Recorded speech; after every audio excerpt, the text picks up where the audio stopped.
Picture this. It is the 29th of July, 1030, in a muddy field in the north of Norway, and a farmer who was cutting hay a week ago is driving a spear into the belly of his king. He is not alone. Two other men close in at the same moment, one with a sword, one with a broad axe, and together, in the space of a few brutal seconds, they hack down the anointed King of Norway. There is no foreign army here, no invading heathen horde. The men killing the king are his own subjects. They are Norwegian. They are Christian. And they have marched across the country, thousands of them, for the single purpose of putting their king in the ground. We usually picture a saint dying gently, a martyr with his eyes turned to heaven, murdered by cruel pagans who hated his faith, stained glass calm. But the brutal reality is that the eternal patron saint of Norway, Saint Olaf himself, the holy king carved into 1,000 church walls, was torn apart by the very Christians he ruled. He was butchered by farmers who chose to kill an anointed king rather than kneel to him one more day. The oldest and most detailed account of that day, Snorri Sturluson's Heimskringla, along with the church's own Passio Olavi, records the standoff in vivid, uncomfortable detail. So how does a mob of 14,000 peasants swinging farm axes and hunting spears slaughter a hardened Viking king, and in doing so, accidentally forge the single most powerful saint in the history of Northern Europe? Before we dive into these forgotten stories of survival and suffering, if you enjoy uncovering the hidden truths of history, take a second to hit that like button and subscribe, and drop a comment below telling me where you're watching from. I find it incredible that we're exploring these ancient stories together from every corner of the world, connected across time and space by our shared curiosity about the past. To understand why an entire nation of farmers wanted their king dead, you have to throw away the halo first. Because the man they killed at Stiklestad was not born a saint. He was born a predator. His name was Olaf Haraldsson, and before he was ever called holy, he was called Olaf the Stout, a thick-necked, red-bearded Viking who went raiding at the age of 12. 12. Honestly, think about that for a second. While a modern kid that age is worrying about homework, Olaf was standing on the deck of a longship with an axe in his hand, learning the family trade, robbery, ransom, and slaughter on an industrial scale. He raided the Baltic coast. He burned his way through Finland. He fought across Denmark, Frisia, and the coast of what is now the Netherlands. He sailed all the way to Spain and struck at the Muslim ports of the south. He spent years as a mercenary sword for hire in England and Normandy, selling his violence to whoever paid the most. And here is the detail the church would spend centuries quietly forgetting. According to the sagas, Olaf was the man who pulled down London Bridge. When the Danes held London, Olaf's fleet rowed up the Thames, lashed ropes and cables to the wooden pilings of the bridge, and rowed downstream with the full weight of the current until the whole structure collapsed into the river, dragging the defenders down with it. The old nursery rhyme your grandmother sang to you, "London Bridge is falling down," may well be an echo of a Norwegian war criminal ripping a city apart for profit. Let us look at the raw economics of what Olaf actually was. A Viking raiding fleet in this era was, in modern terms, a heavily armed private military corporation that ran on plunder. You financed the ships, the weapons, and the men up front, and you paid your investors back in stolen silver, ransomed prisoners, and human beings sold into slavery. Olaf was a successful CEO of exactly that kind of operation. By the time he was 20, he had built the war chest and the reputation of a man who could take a throne, and in 1015 that is precisely what he decided to do. He turned his fleet around, sailed home to a fractured, leaderless Norway, and announced that the whole country now belonged to him. But a raider seizing a crown is one thing, holding it is another, and to hold Norway, Olaf was about to declare war on his own people's souls, a war so violent it would leave scars that no amount of sainthood could ever fully hide. Norway in 1015 was not really a country. It was a rugged, fractured patchwork of valleys and fjords, and real power did not sit on a throne. It sat with the local strongmen, the great landowners and regional chieftains, men who controlled the farms, the harbours, and the loyalty of the free farmers, the bønder. Think of Norway less as a kingdom and more as a loose federation of powerful family businesses, each one running its own territory, each one deeply suspicious of anyone who tried to become the boss of all of them. For centuries, these chieftains had tolerated kings the way a group of powerful shareholders tolerates a chairman, useful for ceremony, but never allowed to actually seize control. Olaf had no intention of being a ceremonial king. He wanted absolute centralized power, one king, one law, one faith, running the entire country from the top down. And he understood something ruthless and modern about how to get it. If you want to break the independence of 100 regional warlords, you do not just beat them in battle. You dismantle the belief system that holds their whole world together. You come for their gods. Norway was still, at its heart, a pagan land. The old worship of Odin, Thor and Freya was woven into everything. The harvest sacrifices, the great feasts, the sacred groves, the authority of the local chieftain who led the rituals. That religion was not just faith. It was the operating system of local power, and Olaf set out to delete it. He did not do it gently. Forget the gentle missionary with a cross and a kind word. Olaf converted Norway the way he had raided it, with fire and steel. Riding through the country with his bishop, Grimkel, and a band of armed men at his back, he gave the farmers a simple choice: accept baptism or accept the consequences. The sagas, written by Christians who admired him, do not hide what those consequences were. Men who refused were killed. Some were blinded. Some had their hands or feet cut off. Pagan temples were burned to the ground. Sacred idols were smashed. At one great assembly of stubborn inland farmers, Olaf reportedly seized their leaders, executed some, mutilated others, and drove the rest into submission with the threat of total destruction. Honestly, put yourself in the boots of a Norwegian farmer in one of those valleys. For your entire life, and your father's life, and his father's before him, your family has worshipped the gods of your ancestors and answered to a local chief you actually know. Then, one day, a red-bearded ex-pirate rides into your valley with soldiers and tells you that your gods are demons, your rituals are crimes, and if you say no to his god, he will burn your temple, take your land, and possibly take your eyes. This is not salvation arriving. This is an armed hostile takeover of your soul, backed by a man with a very long history of killing people for money. The sagas preserve the shape of these confrontations, and they follow a chillingly consistent pattern. Olaf would arrive at a regional assembly, a thing, the ancient gathering where free men debated and decided the law, and he would demand mass baptism on the spot. When the farmers of the interior valleys refused, when they stood on their ancient right to worship as they pleased, Olaf did not debate theology. He answered with hostages, with executions of the ringleaders, with the burning of halls and the seizure of property, until the survivors filed down to the water and let the bishop pour it over their heads. In one region, he is said to have taken the sons of the leading families as guarantees of obedience. In another, he mutilated the stubborn and let the rest watch. This was conversion as counterinsurgency, a systematic campaign to break every pocket of resistance in the country, valley by valley, and to make an example gruesome enough that the next valley would not dare say no. And here is the strategic blindness at the centre of it all. Olaf believed that fear produces loyalty. It does not. Fear produces silence, and silence is not the same thing. Every farmer who knelt at the water's edge with hatred in his heart, every chieftain who bowed while privately swearing revenge, was a debt quietly added to a ledger that would one day come due. Olaf mistook a country holding its breath for a country that had submitted.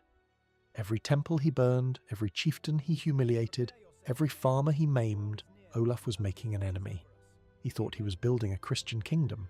What he was actually building was a vast silent reservoir of hatred, spread across every fjord and valley in Norway, thousands of proud, wronged, well-armed men who were simply waiting for someone strong enough to give them permission to strike back. And far across the North Sea, the most powerful man in the Viking world was about to hand them exactly that. His name was Cnut the Great. And by the late 1020s, Cnut was not just a king. He was the closest thing the Viking Age ever produced to an emperor. He ruled England. He ruled Denmark. He would soon claim Norway too, stitching together a North Sea empire that stretched from the Irish Sea to the Baltic. He was everything Olaf wanted to be, scaled up 10 times over, and he had the one weapon Olaf could never match. Cnut was staggeringly, absurdly rich. And this is where the story turns into a masterclass in cold, patient strategy. Cnut looked at Norway, saw a king who had spent 15 years making enemies of his own nobility, and he did not bother launching a massive bloody invasion. Why would he? Why spend thousands of lives storming a country when you can simply buy it? Cnut opened his treasury and went shopping for a kingdom. Norwegian chieftains started sailing to England, and they came home rich. Cnut handed out gold arm rings, silver gifts and promises to exactly the men Olaf had spent years alienating. The great landowners, the powerful families, the regional lords who resented every ounce of power Olaf had stripped from them. In modern terms, Cnut ran a hostile corporate takeover funded entirely with a war chest of cash, quietly buying up the loyalty of Olaf's own board of directors one by one. He never had to fire a shot. He just had to outspend a king who had nothing left to offer his nobles except more control and more forced obedience. By 1028, the trap sprang shut. Cnut arrived on the Norwegian coast with an enormous fleet, a show of overwhelming force, and he found the country ready to receive him. Olaf's support did not so much collapse as evaporate. The chieftains he had bullied and bribed against now openly sided with the richer, stronger king. There would be no great last stand, not yet. Olaf could count. He looked at the forces arrayed against him, at the nobles who had abandoned him, at the impossible math of the situation, and he did the only thing a survivor could do. He ran. Olaf fled Norway entirely.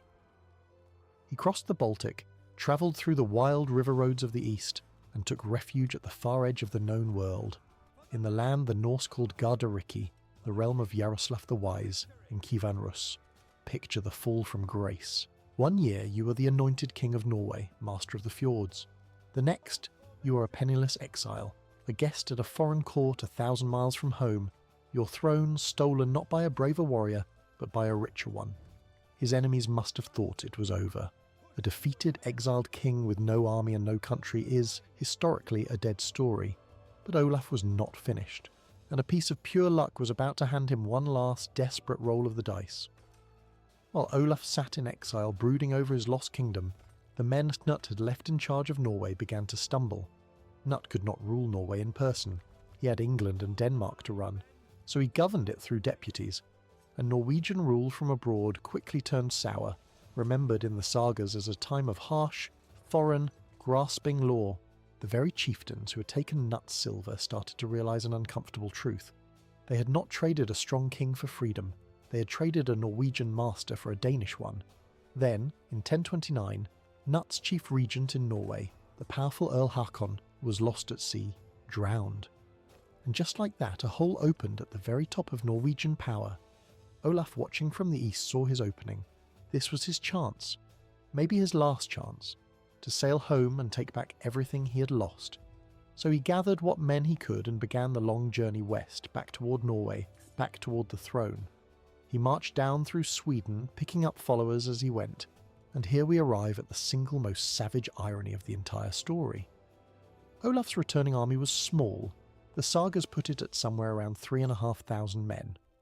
But more shocking than the size was its makeup. To fill his ranks for this holy reconquest, Olaf the Christian king, the man who had blinded and burned pagans across Norway, took whatever fighters he could get, and that meant hiring pagans. Swedish mercenaries and Norse warriors who still worshipped the old gods marched under the banner of the saint-to-be. Olaf reportedly told the openly heathen men among his troops to at least accept baptism, and some did, purely as a transaction of war. Now hold that image in your mind, because it is the black heart of this battle. On one side, marching to reconquer a Christian kingdom, comes an anointed Christian king with an army stiffened by pagan mercenaries. On the other side, waiting for him, is a vast army of Norwegian farmers, and those farmers were, by now, largely Christian. The men defending Norway against Saint Olaf were his own baptized subjects. The men fighting for the future saint were, in part, heathens. The religious story we are told about Stiklestad, the Christian martyr against the darkness, is almost exactly upside down. The army waiting for Olaf was not a professional force. It was a bondeher, a peasant army, an army of farmers. But do not let the word peasant fool you into picturing a helpless mob with pitchforks. A free Norwegian farmer of this era owned weapons. He had a spear, an axe, often a shield, sometimes a sword, and mail passed down through the family. He knew how to use them, and there were, according to Snorri, an overwhelming number of them. The traditional figure is around 14,000, 4 times the size of Olaf's force. This was not a peasant riot. This was the entire armed population of a region rising up, organised and led by the great chieftains Olaf had wronged. and those leaders had blood in their eyes. There was Kalvarnesson, a powerful lord with deep personal grievances against the king. There was Harekk of Tjota, and above all there was Tore Hund, Thorir the Hound, a chieftain from the far north whose own nephew, a young man named Asbjorn, had been killed in Olaf's service. Tore Hund did not come to Stiklestad for politics or for Cnut's silver. He came for revenge. Personal, cold, patient revenge. Honestly, imagine the king's terror if he truly understood what was gathering against him. Not a rival army of ambitious nobles, but a wall of thousands of his own people, led by men who each had a private, burning reason to want him dead. Olaf had spent 15 years making this exact army, one enemy at a time. Now it had finally assembled to collect the debt. The two forces met at Stiklestad, in the valley of the Verdal River, on the 29th of July, 1030. And what happened there would echo for 1,000 years. Olaf drew up his 3,500 men and looked out at the sea of farmers stretching across the field before him. 4 times his number, a forest of spears and axes. He knew the math. Every man there knew the math. This was not a battle a smaller force wins by luck, and yet Olaf, the old raider, arranged his men into a tight, disciplined formation and prepared to do what he had done his whole life: gamble everything on a single violent throw. The sagas tell us the day itself turned strange. As the armies closed, the sky is said to have darkened, the sun swallowed until the day dimmed to an eerie twilight over the battlefield, a portent, later Christians insisted, of heaven's grief at what was about to happen. Now here is where we separate the legend from the record, because the real history is almost more interesting than the myth. There genuinely was a solar eclipse visible in this part of the world in the year 1030, but astronomers have calculated that it fell on the 31st of August, more than a month after the traditional battle date of the 29th of July, so the darkening sky either belongs to a different day or it is a piece of holy stagecraft, a dramatic omen stitched onto the story afterward to turn a grubby political killing into a cosmic event. Either way, the men who were actually there did not need an eclipse to feel the darkness coming. The peasant army surged forward, and for all Olaf's skill, all his years of war, there is no tactical genius that reliably beats 4-1 odds, when the larger force is made of armed, motivated men fighting for their own homes and their own vengeance. At first, incredibly, discipline told. Olaf's men were fewer but tighter, a hardened core of professionals and veterans packed shoulder to shoulder, and a disciplined shield wall can hold against a larger, looser mass for a surprisingly long time. The farmers came on in a great roaring tide and broke against the king's line, and for a while the smaller army did not die, it fought. Snorri describes the war cries of the two sides, the king's men shouting one battle cry, the farmers answering with another, 2 walls of sound crashing together over the din of iron. But a shield wall is a dam, and a dam only holds until it doesn't. The farmers had numbers to spend, and they spent them. They pressed in from the front and curled around the flanks, and the sheer weight of thousands of bodies began to compress the king's formation, to crush it inward, to grind it down man by man. The fighting was close, muddy and merciless. Axe-splitting shields, spear punching through mail, men slipping in the churned earth and being trampled where they fell. Olaf's line held, then buckled, then began to come apart, and the farmers poured into every gap with a single shared purpose: to reach the one man in the golden helm at the centre of it all. And then they reached him. The sagas name the 3 men who killed the king, and the detail is precise and brutal. Tore Hund, the Avenger, the man who came for his dead nephew, drove his spear up into Olaf's body. A warrior named Thorstein, the shipwright, struck the king in the leg with an axe, and a third blow from a sword finished the work.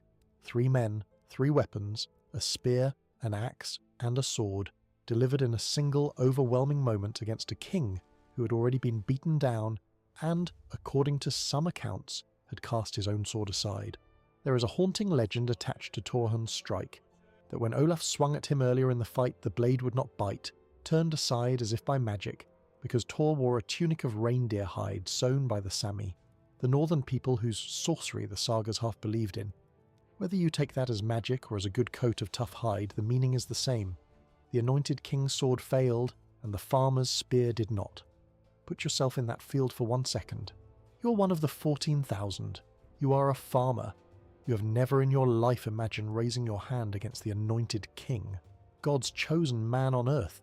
The sagas make clear that killing a king was a thing that stained the soul. And yet here you are, packed into a screaming crush of your neighbours, and the man you have marched all this way to destroy is right in front of you, bleeding, on his knees. Everything you were ever taught tells you this is the most terrible sin imaginable, and you do it anyway. Because he burned your temple, because he took your cousin's eyes, because a foreign king's silver said you should, because after 15 years you're simply done kneeling. The King of Norway was dead in the mud at Stiklestad, killed by his own people. Olaf the Stout, the raider who pulled down London Bridge, the man who tried to seize a country by breaking its soul, was gone. The chieftains had won. Cnut had won. The farmers had their kingdom back. It was, by every cold calculation, a total and final victory. It was also the single greatest mistake they could possibly have made, because in killing Olaf the man, they had just created something they could never defeat, Olaf the Saint. Here is the part the farmers never saw coming, the twist of pure, savage game theory that makes this one of the most ironic stories in all of medieval history. A living Olaf was a tyrant, a hated, beatable, exilable tyrant, a man of flesh who could be bribed against, outmaneuvered and cut down in a field. But a dead Olaf was untouchable. You cannot bribe a martyr, you cannot exile a legend, you cannot outspend a symbol. The transformation began almost immediately, and it was breathtakingly fast. The stories started within days. They said Olaf's body did not rot. They said his hair and his nails kept growing after death, a classic medieval sign of holiness. They said the blind who touched him could see, that the sick were healed, that a light shone over the place where his body was hidden. His enemies had dumped a defeated king in the dirt. Within a single year, his bishop Grimkel, the same bishop who had ridden with him through his brutal conversions, declared Olaf a saint and had his incorrupt body enshrined in the town of Nidaros, the place we now call Trondheim. 1 year, from hacked down tyrant to canonized saint in 12 months. Honestly, as a piece of posthumous reputation management, it is almost without equal in history. It is the ultimate rebrand, a dead founder becoming an infinitely more powerful brand than he ever was alive. And now watch how completely the tables turned on the men who thought they had won. The chieftains had killed Olaf to be free of him, and to keep the peace with Cnut. But Danish rule over Norway, run through Cnut's son Sweyn and his mother Elfgifu, turned harsh and grasping and deeply unpopular, remembered ever after as a bitter foreign time. The very farmers and lords who had marched to Stiklestad to kill Olaf began to look at their dead king with something new. Guilt, then reverence, then fury at the foreigners still squeezing them. And they had a rallying symbol now, a holy one, glowing in the cathedral at Nidaros.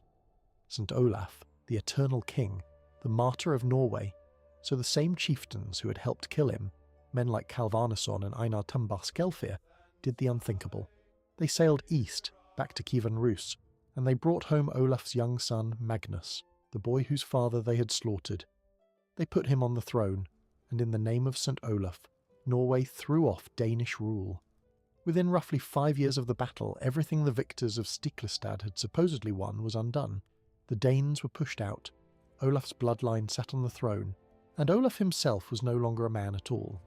He had become Rex Perpetuus Norvegiae, the eternal king of Norway, the patron saint of the entire nation, his shrine the beating heart of the country's identity for the next 500 years.